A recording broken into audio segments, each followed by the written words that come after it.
SUV lover हो और mid size SUVs देख रहे हो ना मार्केट में, मुझे लगता है कि आपको रुकना चाहिए अभी, क्योंकि महिंद्रा इस साल जो है वो कुछ एसयूवीज ऐसी लेके आ रही हैं जो फिलहाल जो है वो लीक हुई हैं, स्नैप लिए हैं अलग अलग यूट्यूबर्स ने। एंड उन्हीं में से एक यूट्यूबर फ्रेंड है मेरा जिसका नाम है द कार शो, उन्होंने जो है वो स्नैप ली है। ये मुझे मजा आ गया ये फ्लीट देख के जो फिलहाल महिंद्रा ने जो दिखाई है। वैसे तो जनरली जो है प्रैक्टिस ये ओईएम्स की रहती है कि वो धीरे धीरे करके कुछ लीक्स कुछ इस तरीके से सड़कों पे ऐसी जगह टेस्ट कराएंगे जहां पर लोग ज्यादा हैं, कैप्चर हो सके। तो यही प्रैक्टिस महिंद्रा ने की है, शायद चंडीगढ़ के आसपास किसी एरिया में जो है वो स्नैप लिए गए हैं। कुछ उन्हीं में से एसयूवीज ऐसी हैं जो मुझे लगता है कि कंसिडर होनी चाहिए 2026 के लिए, एंड उनमें से कुछ कंफर्म्ड भी हैं। तो आज मैं वही डिस्कस करने वाला हूं दोस्तों आपके साथ में। देखो सबसे पहले ना मैं कुछ बारे में बात कर लेता हूं। देखो महिंद्रा की एसयूवीज के बारे में मुझे कुछ बात करना है आपसे। देखो ये जितनी भी एसयूवीज है ना, ये 9 लाख रुपए से ऊपर ही दोस्तों आपको कॉस्ट करेंगे एनी विच वेज। तो एक तो टिकट साइज बड़ा है, ऊपर जब आप XCV 9 जैसी गाड़ियों के बारे में 33-34 के प्राइस में जो है वो जाती है, तो ये कॉस्टिंग जो है वो 35 लाख के अंदर भी, 10 से 35 लाख का जो फ्रेम है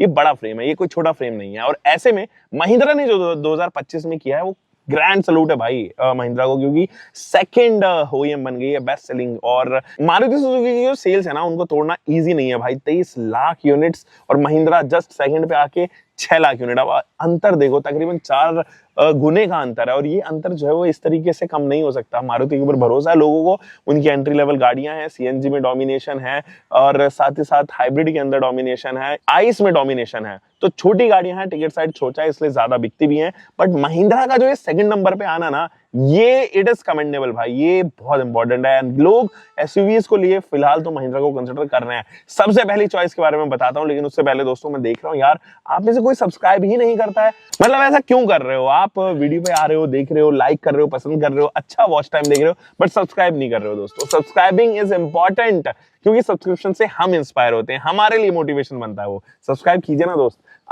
चलिए बात करते हैं। सबसे पहले तो अप्रैल के महीने में आपको स्कॉर्पियो एन देखने को नजर आने वाली है। स्कॉर्पियो एन फेसलिफ्ट जो है वो आ जाएगा इसका, और कुछ मेजर अपडेट जो है आप इस गाड़ी के अंदर देखोगे जो पहले नहीं था। एक तो वो जो सिस्टम जो आप ऑलरेडी स्कॉर्पियो एन के अंदर देखते हो एक फिक्स्ड सिस्टम था, अब मुझे लगता है कि थार रॉक जैसा इंफोटेनमेंट सिस्टम इसके अंदर जो है इंट्रोड्यूस होगा, नई यूआई के साथ में, नई ग्राफिक्स, कलर स्कीम नई, और मजा आएगा इसको आप चलाने में।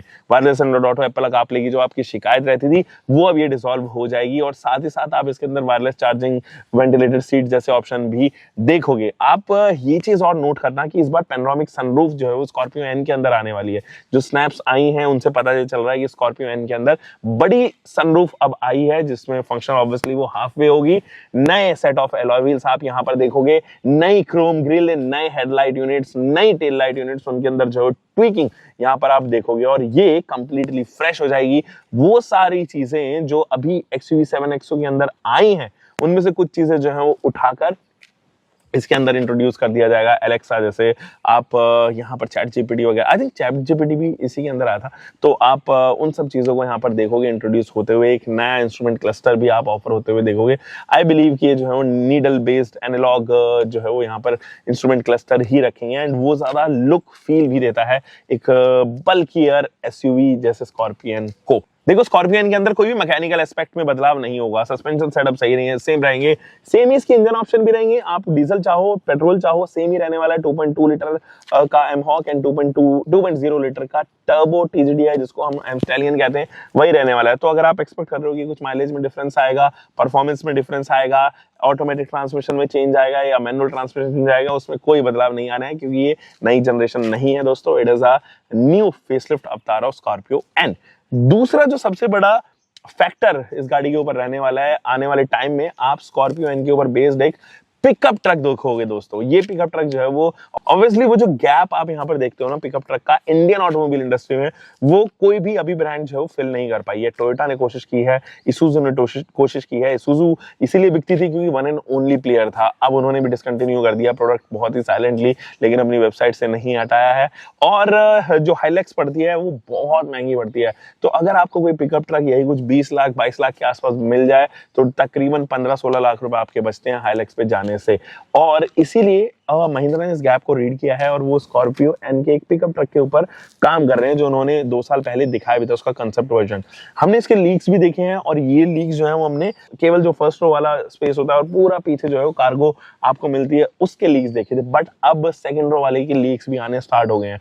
जो फर्स्ट रो था वो ऑब्वियसली अफ्रीकन मार्केट के लिए था और वो एक्सपोर्ट के लिए था, कमर्शियल व्हीकल के लिए था, वो उसके ऊपर मैं ज्यादा कुछ नहीं बोलूंगा। बट ये जो सेकंड रो वाला है ना, ये मुझे जरूर अट्रैक्ट कर रहा है। हालांकि इसके अंदर केवल स्टील व्हील्स ही ऑफर हो रहे हैं फिलहाल तो, क्योंकि मुझे लगता है कि ये छोटे वाले वेरिएंट को एक तो उसके ऊपर टेस्टिंग कर रहे हैं, और एलॉय व्हील्स आर समथिंग जो महंगे भी होते हैं। अगर वो टॉप को भी कर रहे होंगे तो एलॉय व्हील्स के साथ में नहीं कर रहे होंगे। ऑफ रोड व्हीकल ये रहने वाला है, तो स्टील व्हील्स ज्यादा बेशक जो है वो जमते हैं यहाँ पर। पीछे टेल लाइट भी मैं देख रहा हूँ, जो पुरानी फर्स्ट जनरेशन स्कॉर्पियो थी उसके अंदर जो आने वाली टेल लाइट यूनिट है वो यहाँ पर दिए गए हैं।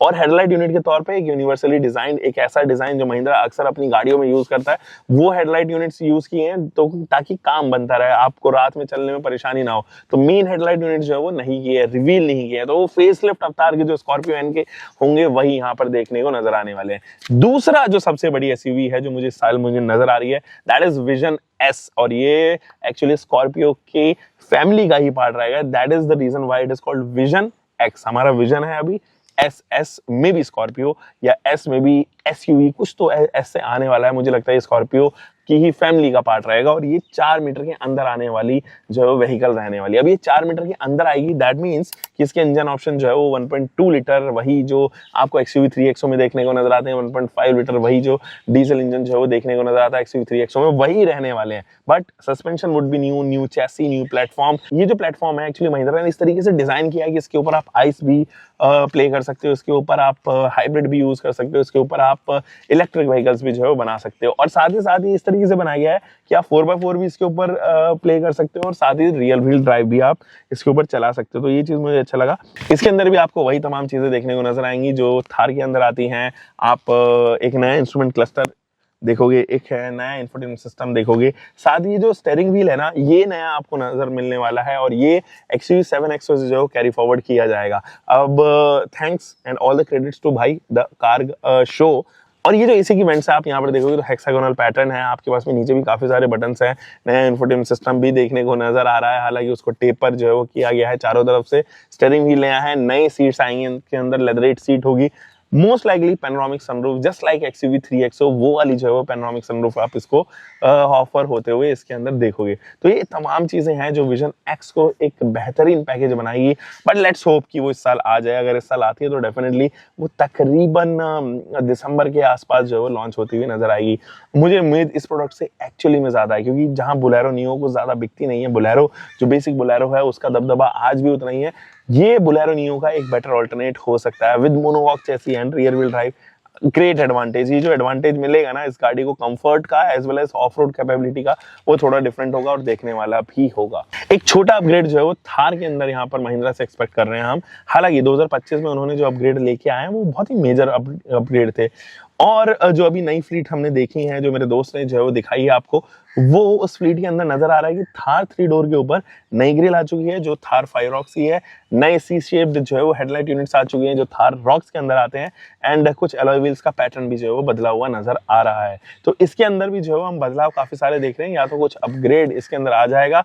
और महिंद्रा हमेशा से जो है कस्टमर की सुनती भी है, और पिछली बार भी उन्होंने कस्टमर की सुनकर ही फेसलिफ्ट के अंदर कुछ चीजें लेके आए थे, जैसे कि आप देखो फ्यूल लिड खोलने का जो बटन था वो यहाँ पर दे दिया गया था, मैनुअली आपको खोलने की जरूरत नहीं थी। वेंटिलेटेड सीट जो हम एक्सपेक्ट कर रहे हैं कि इस बार आ जाए। कुछ चीजें ऐसी हैं जो महिंद्रा थार रॉक्स से जो है वो कैरी फॉरवर्ड की जाएगी इस गाड़ी के अंदर। फिलहाल तो ये कुछ चीजें हैं, ये 4-5 व्हीकल्स हैं जो मुझे समझ में आ रही है कि इस साल कुछ सेंस बना पाएंगी।